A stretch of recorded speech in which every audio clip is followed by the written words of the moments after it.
So hello everyone. Welcome to this session with Julia Hauran. It's how I pronounce your name, Julia. It's correct? Your pronunciation is correct. Yep. Okay. So she's a PhD candidate in Chinese history at the University of Kansas. She received her bachelor degree in 2017 and her master's degree in 2020 in Chinese history from Fudan University in Shanghai, China. Currently, she's working on her dissertation that explores the localization of American cold refreshments in 20th century Shanghai. Her articles were published in the American Journal of Chinese Studies and Research on Women in Modern Chinese History. So, Julia, you have our full attention. You can start. Yeah. So can you hear me clearly? Perfect. Okay, good. So so now I can start my presentation, and thank you everyone for being here today, and good afternoon for the UK time, I mean late afternoon. Because I just finished my research fellowship at Needham Research Institute in Cambridge in England. So I left like a month ago, and but I'm wishing that everyone is having a good and productive new term, and as your introduction, my name is Julian Horani, currently a PhD candidate in Chinese history at the University of Kansas. And I just finished writing on my dissertation that explores the localization of American cold refreshments in China, Shanghai specifically. And my research interests includes science and technology, women and gender, and of course, food studies. So currently, I'm extending my dissertation research to the 1950s, like China's Maoist era. As a result, what I'm presenting here is a brand new research, and I welcome all the comments, suggestions, and criticisms. Here's the outline for my research today, except for the introduction and the conclusion. Like the main body is divided into three parts. My topic was specifically focused on the production and promotion of Guangming, in English, brightness, ice cream in communist China. But before we are getting to this topic, I would need to introduce Henningsen Produced Company in China's Republican era to demonstrate the continuity of ice cream consumption in Chinese society across the Communist Revolution in 1949. My story happened in Shanghai, the most Western-influenced Chinese port city in the 20th century. So here's my first section. I need to introduce the Henningsen Produced Company and its American-focused promotion, advertising, which I mean. Consuming Western summer refreshments, including ice cream, became a fashionable way among Shanghai urbanites in Republican China. Eating ice cream in public, therefore, became a way with new social identities to show their modernness. Among the various ice cream products available, Henningsen Healthwood ice cream, with a Chinese brand name Menu, which means beautiful women. It's Henningsen Produced Company's signature product, which dominated the Shanghai market during the Republican era from 1912 to 1949. Henningsen was founded in 1889 in Tacoma, Washington by Fred Henningsen, an immigrant from Denmark to the United States. Henningsen and his sons managed an operation that included a large public cold storage facility, a creamery, an ice-making operation, ice cream manufacturing, cheese-making, and milk condensing. By 1920, the Henningsen Company owned and operated plants in Washington State, Montana, Oregon. Shanghai was the company's first overseas facility. Healthwood ice cream was its most important product. Compared to other foreign food companies who localized the advertising of their products, Henningsen settled on American branding, specifically marketing American ways of life and the state-of-the-art American technologies, but also achieved the same commercial success in Republican Shanghai. One source revealed that the production of Hillswood ice cream accounted for 70% of the ice cream market in the 1940s. Henningsen took advantage of every opportunity to publicly strengthen its Americanness in print media. For example, in this 1939 advertisement entitled Snow White's Magic for Eskimo Toffee, 7 dwarfs surround the ice cream waiting for the Snow White to play magic to change the packaging of the ice cream box. Henningsen added Snow White ahead of the original product, a product name Eskimo Toffee, and announced that this was the new product of the company. This advertisement clearly showed that Henningsen intentionally used the classical Disney fairy tale to advertise the popular product to convince the customers that the Eskimo toffee was an American product. Henningsen was also straightforward in presenting mixed gender socialization and Americanized modern lifestyles in which urbanites could consume their products. For example, a 1938 advertisement for Hillswood shows a Chinese man and a Chinese woman eating ice cream by a pool, and the accompanying text, eating Hillswood ice cream after swimming will double your enjoyment and make you feel good, indicates that they have just gotten out of the pool and having ice cream as a refreshment. This scene is highly sexualized because the women's arms and legs are exposed, and the man is not shy about looking at her curved body. Henningsen focused on its advertisement on westernized contemporary setting in which modern men and women could freely consume ice cream together. Moreover, the consumption of this ad, in which the woman stands higher than the man and looks down at him, while he looks up at her, conveys a very strong sentiment against the Confucian gender norm that men are superior to women. During China's Republican era, Henningsen touted its U.S. origin delivery vans and freezers as a promotion of the advancement of its ice cream, a product of modern technology. So in the left picture in the 1930s, the technological advancement earned its delivery wagon the title the cold storage plant on wheels that preserves the freshness and maintains the temperature of ice cream and other products. Moreover, newspaper articles were mainly to broadcast the Henningsen's eagerness to apply the newest delivery methods to its business. It was reported that Henningsen has augmented its delivery fleet with several new truck trailer units of the newest design. The trailers are of new types that are rapidly displacing standard trucks in the USA for a number of heavy delivery uses. This comment not only emphasized the American identity of Henningsen's products, but also advertised that its vans in Shanghai were already the up-to-date models being used in the US. In addition, the Henningsen company used the fridge-style freezer as a marketing tool for the technological superiority of their Hillswood products, and the fridge style is still very popular in the state right now. To keep its ice cream frozen throughout the summer, Henningsen imported fridge-style freezer from the United States to Shanghai, and these freezers were Henningsen's signature equipment for a long time in the Republican era. It was a rectangular freezer that was featured prominently in the Chinese ad for Hillswood, as we can see in the right image.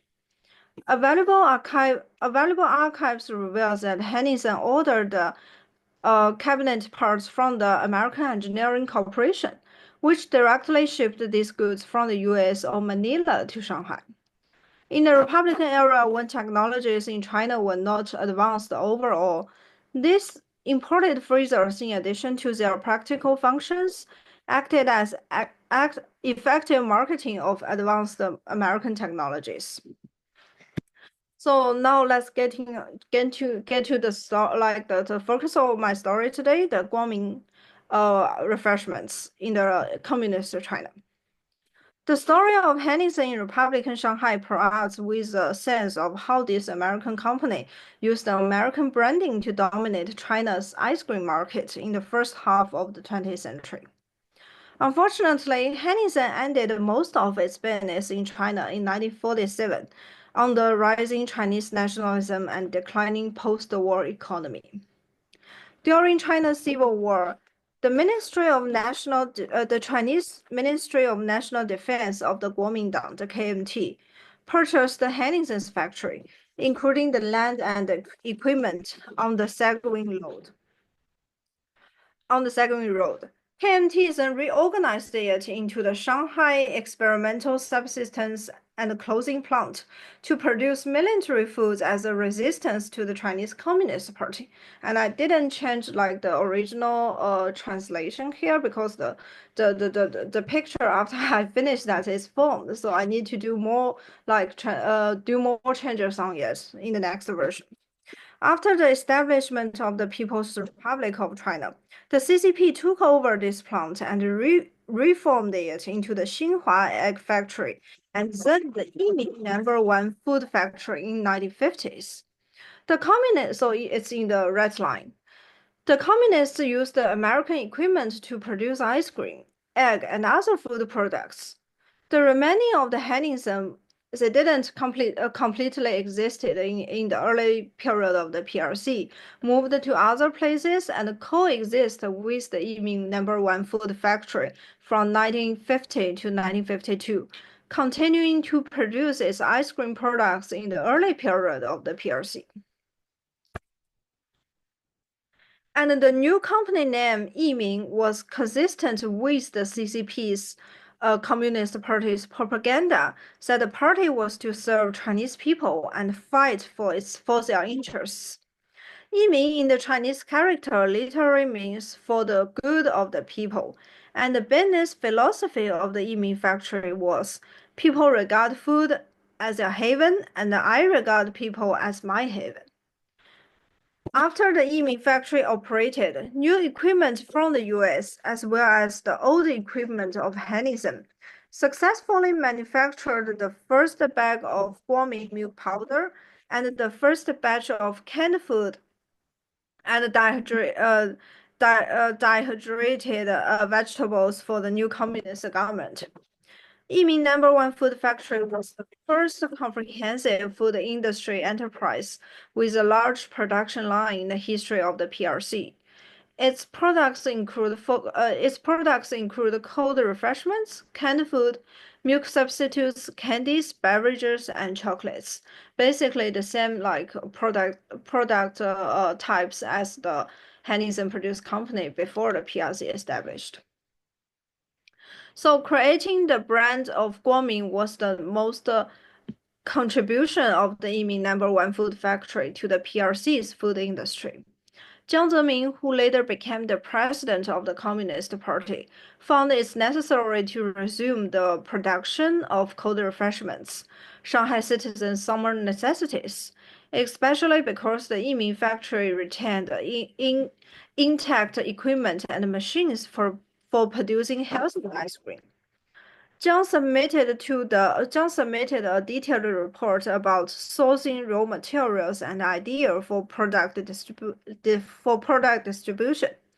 In this report, he proposed to find a large dairy farm as Yiming's partner and created a Guangming brand to compete with the American Healthwood ice cream. The proposal was approved smoothly, and the Guangming products was thus created. Under the atmosphere of the Communist Party winning the Civil War, Jiang Zemin used Guangming as the brand name for Yiming's cold refreshments, including ice cream, with the meaning that it was done after liberation, bright illuminates China. Coming out in May 1950, Guangming was highly praised by the Department of East China Industry as the first and only national brand of cold refreshments.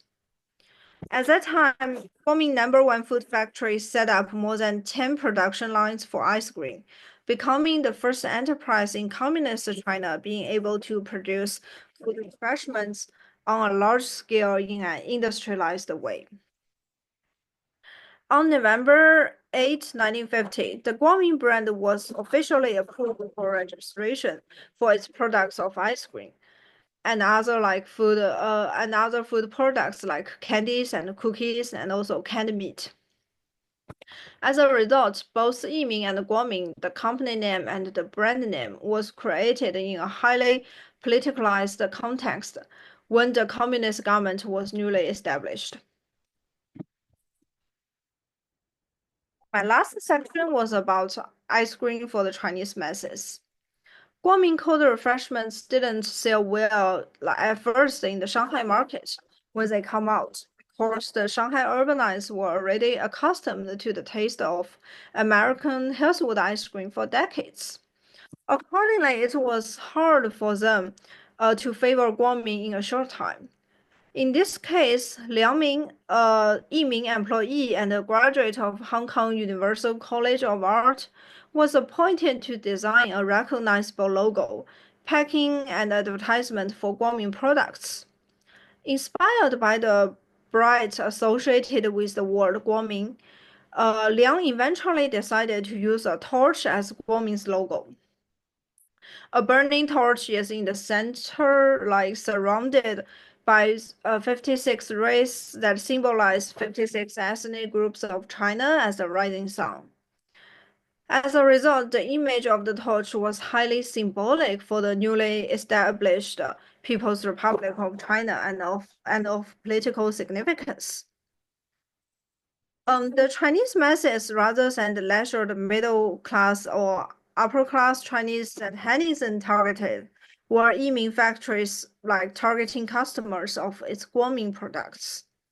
This was clearly reflected in the advertisement for Guangming, which actively advertised the Chineseness of the company and marketed its products as a cold refreshment for the Chinese masses.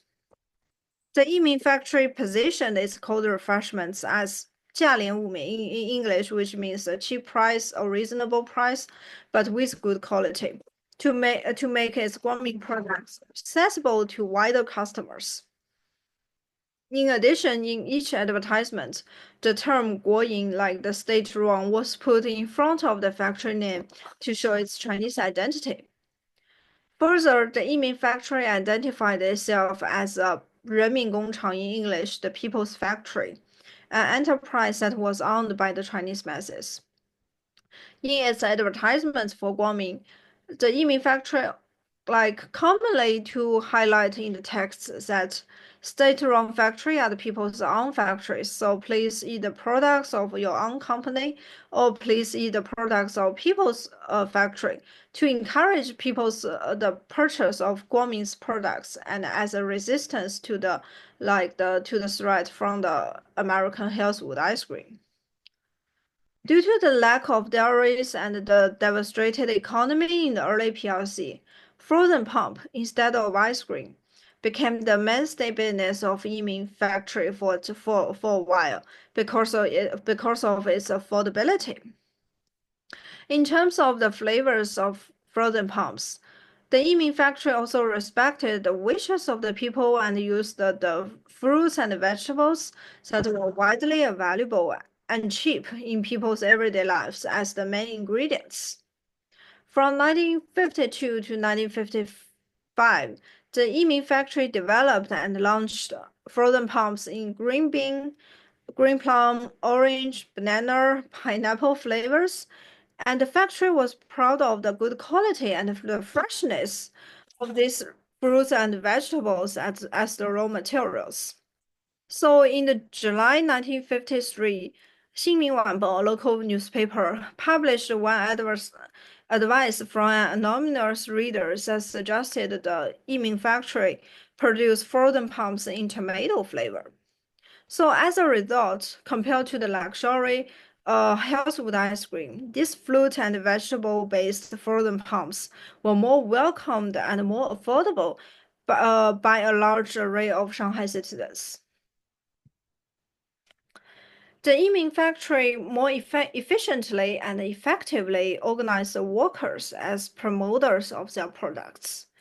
It was recorded that using his knowledge of engineering, Jiang Zemin converted an old Dodge automobile into a propaganda vehicle, on the front of which there are big words "Guangming 问世" like it's in the left image, and in English it means "bright was born," and Guangming's torch logo.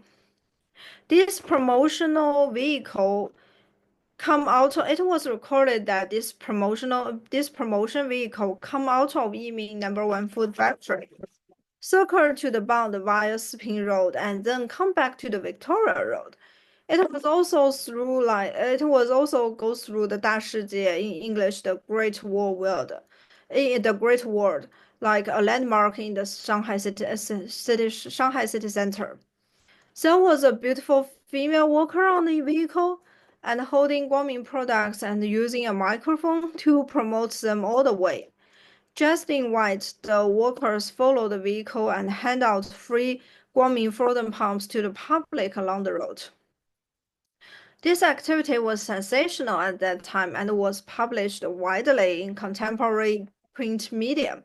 And this Dodge vehicle is still displayed prominently in the exhibition hall of the Yiming #1 food factory, still in Shanghai.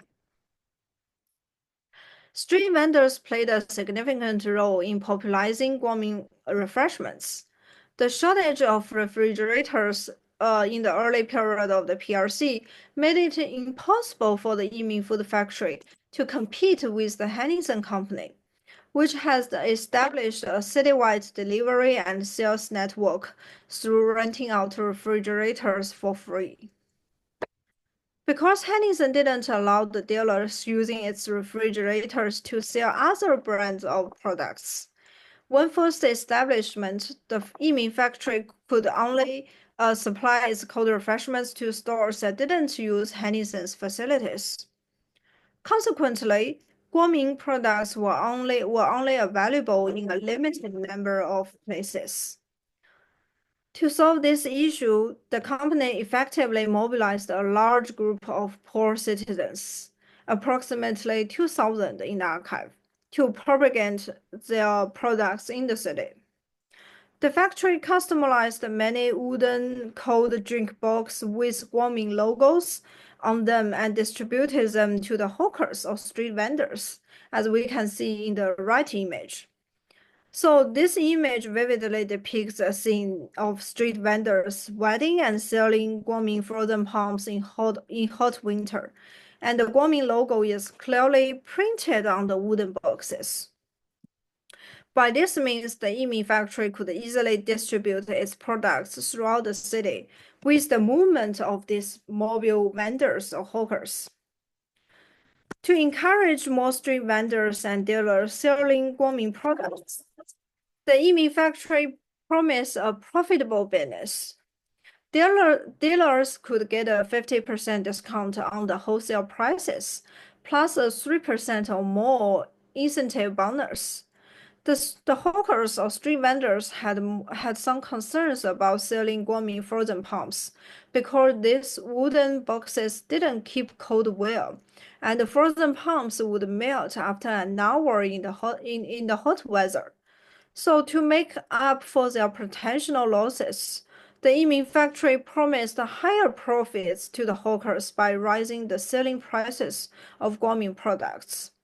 Specifically, the hawkers were authorized to use the prices of each red bean or chocolate frozen pump from 333 yuan to 500 yuan, while the pricing of lemon and orange flavors rose from like 260 to 400 yuan, and they could take all the increases as their own profits. To further align hawkers' concerns, the Yiming factory suggested a collaboration between the dealers and hawkers. If the hawkers' frozen pumps are about to melt, he could freeze them at the dealers or the company's cold storage for a while. This promised strategies for attracting hawkers clearly demonstrates that the numerous street vendors were the main force in selling and promoting Guangming products when it's first established by the Communist Party. So here jumps to my conclusion. And focusing on Henningsen and the Yiming factory, this research traces the transformation of Shanghai's ice cream industry from the American dominance to the CCP leadership across the Communist Revolution of 1949.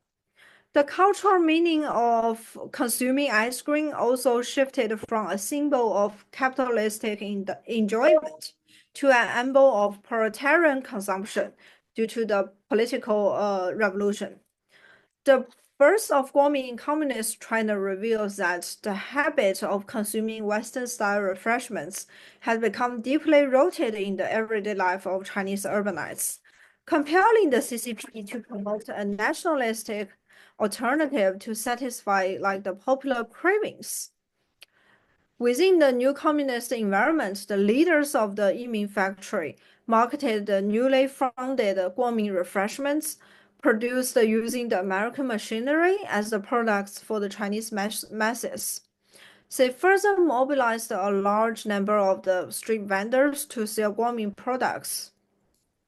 These strategies preserve the Chinese people's taste for those American origin products, while completing the notion of what constituted a national product during the Maoist era, when the cosmopolitan Chinese cities had already been heavily influenced by the Western material culture.